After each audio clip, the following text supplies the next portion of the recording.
I'm Mike Hart. Here's what we're following on this Tuesday. Amazon announcing that 3 new renewable energy products as part of its long-term goal to power all of its infrastructure for Amazon Web Services with renewable energy. One of those projects is in Tehachapi.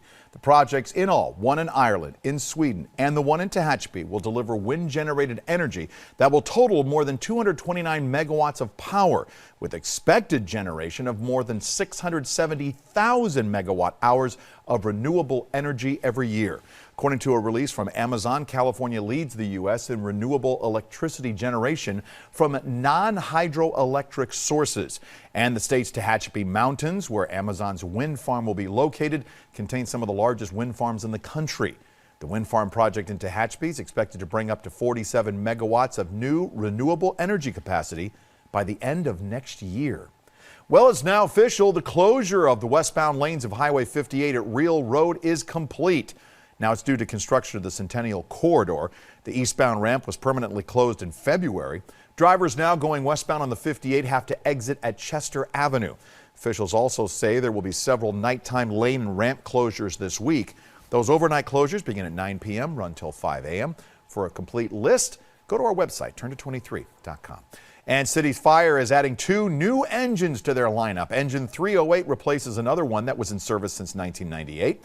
Fire officials say these new engines are specifically designed to battle wildfires and will allow firefighters to hold more water and equipment. 308 will be housed at Station 8 near Bakersfield College. Then Engine 301, once it arrives, will be at Station 1 downtown.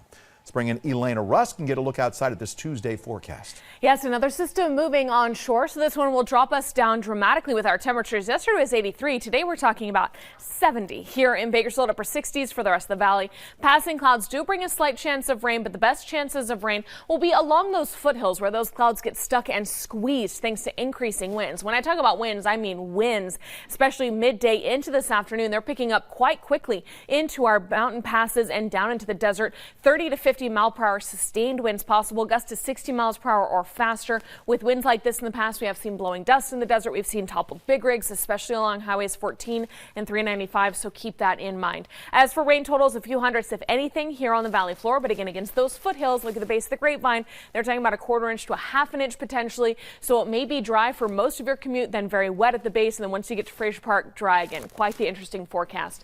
But with those winds continuing into the overnight hours, they die down, leaving us breezy and holding on to those low 70s through tomorrow. Thursday, we have high pressure trying to build, but some cloud cover comes in that afternoon thanks to another system tracking to the north, leaving us breezy, slight chance of rain on Friday, and so therefore more low 70s. The 80s are back just in time for this weekend before yet another system comes through on Monday, so that's breezy and back on track for average with the mid 70s through Tuesday, and then the 80s are building after that. Here come the 80s. All right, thank you, Elena. That's a look at some of the stories we're following this morning. We'll have another update for you later today.